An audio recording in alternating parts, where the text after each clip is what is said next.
তো কী বলেছে অঙ্কটাতে, 200 টাকায় একটি বই ও একটি পেন কিনে বইটি 15% লাভে এবং পেনটি 5% ক্ষতিতে বিক্রি করায় মোটের উপর 14% লাভ হলো। বইটির ক্রয় মূল্য কত? একদম সহজভাবে করা যাবে। কি দেওয়া আছে অঙ্কটাতে আগে বুঝতে হবে। 200 টাকায় একটি বই একটি পেন কিনেছে, তারপর কি বইটি 15% লাভে আর পেনটি 5% লাভে 5% ক্ষতিতে বিক্রি করে। তাহলে দুটো আইটেম আছে, একটা বই আর একটা পেন। বইটার লাভ দেওয়া আছে, পেনটাতে ক্ষতি দেওয়া আছে। বিক্রি করায় মোটের উপর লাভ হয়েছে 14%। তো দুটো আইটেম আছে বই আর পেন, আর দুটো আইটেমের মোট লাভটা কত সেটা দেওয়া আছে। তাহলে এই রকমের অঙ্কগুলো কীভাবে করব? সহজেই করতে গেলে কি করতে হবে, দুটো আইটেম যেগুলো আছে আমরা লিখবো আগে। কী আছে? বই আর পেন। বইটা বিক্রি করে 15% লাভ হয়েছে। বইটা যদি 100 টাকায় কেনা হয়, 15% লাভ হয়, তাহলে বিক্রি করবে কত টাকায়? 115 টাকায়।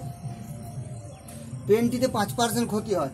পেনটি যদি 5% ক্ষতি হয় তাহলে বিক্রয় মূল্য কত হবে? 100 থেকে 5 বিয়োগ ক্ষতি হয়েছে যেহেতু 95 টাকা। দুটো আইটেম পেন আর বই বিক্রি করে কি হয়েছে? বিক্রি করায় দুটো আইটেমের উপর মোটের উপর 14% লাভ হয়েছে, অর্থাৎ 14% লাভ। অর্থাৎ ক্রয় মূল্য যদি 100 টাকা হয়, বিক্রয় মূল্য কত হবে? 114। তাহলে কি করলাম আমরা? বই আর পেন দুটো আইটেম আছে, দুটো আইটেম লিখলাম। বইয়ের উপর যে লাভটা হচ্ছে সেইটা 100-র উপরে হিসাব করলাম। পেনের উপর যে ক্ষতিটা হচ্ছে সেটাও 100-র উপরে হিসাব করলাম। কি হচ্ছে? বিক্রয় মূল্যটা। আর মোটের উপর 14% লাভ, সেটাও মোটের উপরটা হিসাব করে মাঝটাতে আমরা লিখলাম। এরপর এটা এভাবে বিয়োগ করে নেব। 114 থেকে 95 বিয়োগ করলে কত হবে? 19। 115 থেকে 114 বিয়োগ করলে কত হবে? 1। তাহলে আমরা কি হলো? বইটা পেলাম 19, পেনটা পেলাম 1। তাহলে বই আর পেনে ক্রয় মূল্যের অনুপাতটা পেয়ে গেলাম আমরা এখানে। কত হলো? 19:1। এরপর বের করতে বলেছে কি বইয়ের ক্রয় মূল্য। অনুপাতটা কত হচ্ছে? 19:1। মোট ক্রয় মূল্য কত? 200। তাহলে বইয়ের ক্রয় মূল্য কত হবে? বই সমান 200 ইন্টু বইয়ের কত বেরিয়েছে? 19 লিখলাম। নিচে কি করতে হবে? নিচে এই দুটো যোগ, অনুপাতের অঙ্ক নিচে আনুপাতিক ভাগার করতে হয়, এই দুটো যোগ করতে হয়। 19 আর 20, 20 দিয়ে 200কে কেটে নিলাম 10। পেয়ে গেলাম বইটির ক্রয় মূল্য কত? 190। তাহলে দুটো আইটেম দেওয়া আছে, আর দুটো আইটেমের বই আর পেন দুটো আইটেমের মোট লাভটা দেওয়া আছে, আর দুটো আইটেমের লাভ এবং ক্ষতিটা দেওয়া আছে। প্রত্যেকটার হিসাব করে আমরা বিক্রয় মূল্য কত হবে লিখলাম। মোটের উপরে কত বিক্রয় মূল্য হচ্ছে লিখলাম, সেটা কোনাকুনি বিয়োগ করে দিলাম। তাহলে আমরা বই আর পেনের ক্রয় মূল্যের অনুপাত পেয়ে গেলাম। দেখো পরের অঙ্কটাতে কি বলেছে, এক ব্যক্তি টাকায় 5টি এবং টাকায় 6টি হিসাবে সমান সংখ্যক পেয়ারা কিনে টাকায় 6টি হিসাবে বিক্রি করেন, এতে তার শতকরা কত লাভ বা ক্ষতি হবে? তাহলে কি করেছে, টাকায় 5টি হিসাবে এবং টাকায় 6টি হিসাবে সমান সংখ্যক পেয়ারা কিনেছেন। টাকায় 5টি এবং টাকায় 6টি হিসাবে সমান সংখ্যক পেয়ারা কিনেছেন এবং সেই পেয়ারাগুলি টাকায় 6টি হিসাবে বিক্রি করেছেন। তাহলে এই যে যেহেতু দেওয়া আছে সমান সংখ্যক পেয়ারা, তাহলে পেয়ারার সংখ্যাটা আমরা ধরে নেব যে পেয়ারা কটি হয়েছে। সমান সংখ্যক বলতে কটি পেয়ারা উনি কিনেছিলেন সেটা আগে বের করে নেব। কীভাবে পাবো কটি পেয়ারা কিনেছেন? এইখানে যে সংখ্যাগুলো দেওয়া আছে টাকায় 5টি, টাকায় 6টি এবং টাকায় 6টি হিসাবে, তাহলে কি কি আছে? 5, 6, 6। এর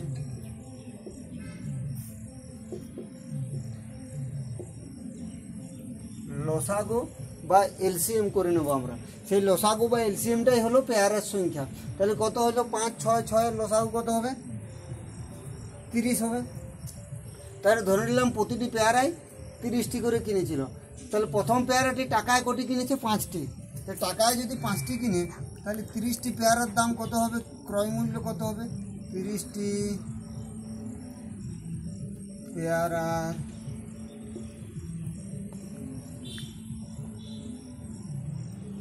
ক্রয় মূল্য। 1 টাকায় কিনেছেন 5টি, তাহলে 30টি কিনতে কত টাকা লাগবে?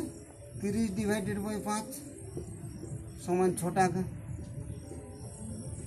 তৃতীয় প্রকার যে পেয়ারাগুলো আছে সেটি কীভাবে কিনেছেন? টাকায় 6টি হিসাবে। তাহলে 30টি কিনতে 30টি পেয়ারার ক্রয় মূল্য এটা কত হবে? 30 ডিভাইডেড বাই 6 সমান 5 টাকা হলো। বুঝতে পারলাম? তাহলে পেয়ারের সংখ্যাটা কী করলাম? 5, 6, 6 লসাগু করলাম 30। এরপরে প্রথম প্রকার পেয়ারাগুলো টাকায় 5টি কিনেছেন, তাহলে 30টি পেয়ারা কিনতে কত টাকা লাগবে? 30কে 5 দিয়ে ভাগ 6 টাকা। দ্বিতীয় প্রকার পেয়ারা 30টি কিনতে কত টাকা লাগবে? 30কে 6 দিয়ে ভাগ 5 টাকা। যেহেতু দ্বিতীয় প্রকার পেয়ারাগুলো টাকায় 6টি পেয়েছেন, তাহলে 30টি কিনতে কত টাকা লাগবে? 5 টাকা। তাহলে মোট কত হলো? মোট পেয়ারা কত হলো? 30 30 60। 60টি কিনতে কত টাকা লেগেছে? 6 আর 5 11 টাকা। এটা হচ্ছে ক্রয় মূল্য। কটি পেয়ারার ক্রয় মূল্য? 60টি পেয়ারার ক্রয় মূল্য 30 টাকা। এরপর বিক্রি করার সময় টাকায় 6টি হিসাবে বিক্রি করেন, তাহলে 60টির বিক্রয় মূল্য কত হবে? 60টির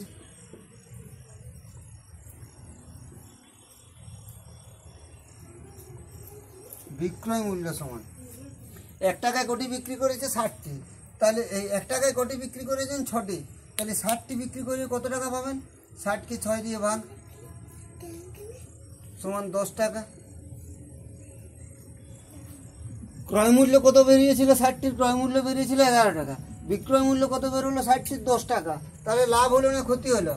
ক্রয় মূল্য ছিল 11 টাকা, 60টির বিক্রয় মূল্য কত হলো? 10 টাকা। তাহলে ক্ষতি হলো কত? ক্ষতি হলো 1 টাকা। 1 টাকা ক্ষতি। কত টাকা 1 টাকা ক্ষতি হলো? সবসময় আমরা ক্রয় মূল্যের উপরে হিসাব করব। 11 টাকায় 1 টাকা ক্ষতি, তাহলে কি পেলাম? 11 টাকায় ক্ষতি পেলাম 1 টাকা। তাহলে 1 টাকায় ক্ষতি হবে কত? 1-এর 11। আর 100 টাকায় ক্ষতি হবে কত? 1-এর 11 ইন্টু 100 সমান 100/11, 9 পূর্ণ 1-এর 11%। দেখো কি বলছে, একটি দ্রব্যের ধার্য মূল্য 750 টাকা, 20% ছাড়ে বিক্রয় করে 25% লাভ হলে ক্রয় মূল্য কত টাকা? তাহলে কি দেওয়া আছে? ধার্য মূল্য দেওয়া আছে, ধার্য মূল্যের উপরে ছাড় দিচ্ছে, ছাড়ের পর কত % লাভ হচ্ছে দেওয়া আছে, ক্রয় মূল্য বের করতে বলেছে। তাহলে প্রথমে আমরা কি করব? প্রথমে আমরা করব যে ধার্য মূল্যটা দেওয়া আছে 750 টাকা, এটা লিখলাম। ধার্য মূল্যের উপরে 20% ছাড় দিয়ে বিক্রি করছে, তাহলে যদি 20% ছাড় দেয় তাহলে বিক্রয় মূল্যটা কত হবে? 20% ছাড় দিলে 80 /100। এরপর বলছে 25% লাভ হয়েছে, তাহলে কি বের করতে বলেছে? ক্রয় মূল্য বের করতে বলেছে। তো ক্রয় মূল্য বের করার সময় বলেছিলাম ক্রয় মূল্য বের করতে বললে সবসময় 100 উপরে হয়ে যাবে, ডিভাইডেড বাই কত লাভ হয়েছে? 25% লাভ। 25% লাভের অর্থ কি? 25% লাভের অর্থ 125 পেলাম। এটা কাটাকাটি করে নেবো, তাহলে ক্রয় মূল্য পেয়ে যাবো। 100 100 কেটে গেল, 25 3 75, 25 5 125, 5 6 30। তাহলে কী পেলাম? 6 8 48, 480 টাকা। তাহলে কি করলাম আমরা? আগে ভালো করে বুঝে নাও। ধার্য মূল্য দেওয়া ছিল 750 টাকা, 20% ছাড়ে বিক্রি করছে, তাহলে 750 টাকার উপরে 20% ছাড় দিলে থাকছে 80%, 80/100 করে নিলাম। এরপর 25% লাভ হলে ক্রয় মূল্য কত বের করতে বলেছে? কি ক্রয় মূল্য? ক্রয় মূল্য বের করতে বলেছে, আমরা কি করলাম? 100কে উপরে লিখলাম। কি হচ্ছে? 25% লাভ। 25% লাভ মানে 125 টাকা। কাটাকাটি করে নিলাম, পেয়ে গেলাম উত্তরটা। দেখো এই অঙ্কটাতে কী বলেছে? একটি রেডিওর ধার্য মূল্য ক্রয় মূল্য অপেক্ষায় 20% বেশি। এর অর্থ কি? রেডিওটা যে মূল্যে কিনেছিল, ধার্য মূল্যটা রেডিওটার উপরে দাম লিখে রেখেছে তার থেকে 20% বেশি। ধার্য মূল্যের 10% ছাড় দিয়ে বিক্রি করা হলো, 20% দাম বেশি লিখে রেখেছে, সেইটা 10% ছাড় দিয়ে বিক্রি করছে, তাহলে বলছে লাভের শতকরা হার কত হবে? আমরা যদি ক্রয় মূল্যটা 100 ধরে নিই, ক্রয় মূল্য ধরে নিলাম 100 হলো, তার থেকে 20% বেশি দাম লিখে ধার্য মূল্য লিখে রাখছে, তাহলে ধার্য মূল্যটা কত হবে? 100 সঙ্গে 20 যোগ 120 হলো। এরপর ধার্য মূল্যের উপর 10% ছাড় দিয়ে বিক্রি করছে, তাহলে লাভের শতকরা হার কত? তাহলে ধার্য মূল্যটা কত পেলাম? 120 পেলাম। সেইটাতে 10% ছাড় দিয়ে বিক্রি করছে, তাহলে বিক্রয় মূল্যটা কত হবে? 10% ছাড় দিচ্ছে মানে 90 হবে, ডিভাইডেড বাই 100, 9 12 108। তাহলে আমরা ধার্য বিক্রয় মূল্যটা কত পেলাম? 108 টাকা পেলাম বিক্রয় মূল্য। তাহলে লাভ কত হলো?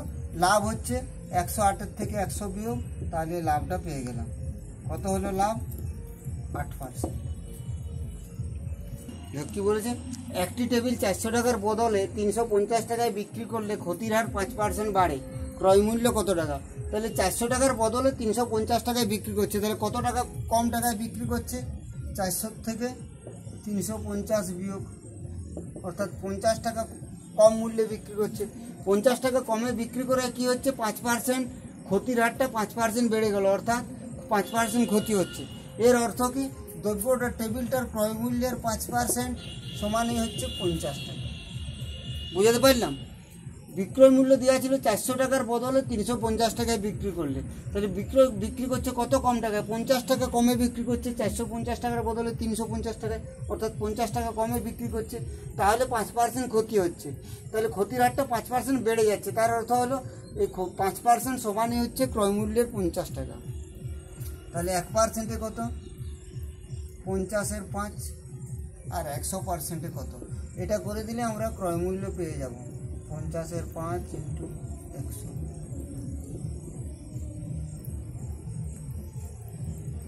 কত পেলাম, 1000 টাকা। দেখো কি বলছে, একটি দ্রব্যের ধার্য মূল্যের উপর পরপর দুইবার 12% এবং 20% ছাড় দিয়ে 704 টাকায় বিক্রি করা হলো। ধার্য মূল্য কত টাকা ছিল, তাহলে ধার্য মূল্যটা প্রথমেই লেখা আছে, একটি দ্রব্যের ধার্য মূল্যের উপর ছাড় দিচ্ছে। ধার্য মূল্যের উপর কি ছাড় দিচ্ছে, পরপর দুইবার 12% এবং 20% ছাড় দিচ্ছে, তারপর 704 টাকায় বিক্রি করলো। তাহলে কি করব আমরা, 704-কে প্রথমে লিখলাম, ইন্টু আমাদের বের করতে বলেছে কি ধার্য মূল্য, ধার্য মূল্যটা প্রথমেই ছিল, তাহলে প্রথমেরটা বের করতে বললো, আমরা 100-কে প্রথমে উপরে লিখবো, 100 উপরে লিখলাম। এরপর কি আছে, একবার দিয়েছে 12% ছাড়, 100 টাকায় যদি 12% ছাড়ে কি হবে, 88। আর একবার দিয়েছে 20% ছাড়, 100 টাকায় 20 টাকা ছাড়লে কত হবে, 80। ওটা তো একবার দিয়েছে 12% ছাড়, অর্থাৎ 88, 100/88, একবার 20% ছাড়, অর্থাৎ 100/80। এরপর কাটাকাটি করে নেবো, হয়ে যাবে। 0 0 কাটলাম, 11 দিয়ে কাটবো, 11 6 66, 4 44, 11 4 44, 11 8 88, 8 8 64, 8 8 কেটে দিলাম। তাহলে কত পেলাম, একের পরে একটা, দুটো, তিনটা সেগমেন্ট, 1000 টাকা। তাহলে কি হলো, টেবিলটির ধার্য মূল্য, আমরা দ্রব্যটির ধার্য মূল্য কত পেলাম, 1000 টাকা।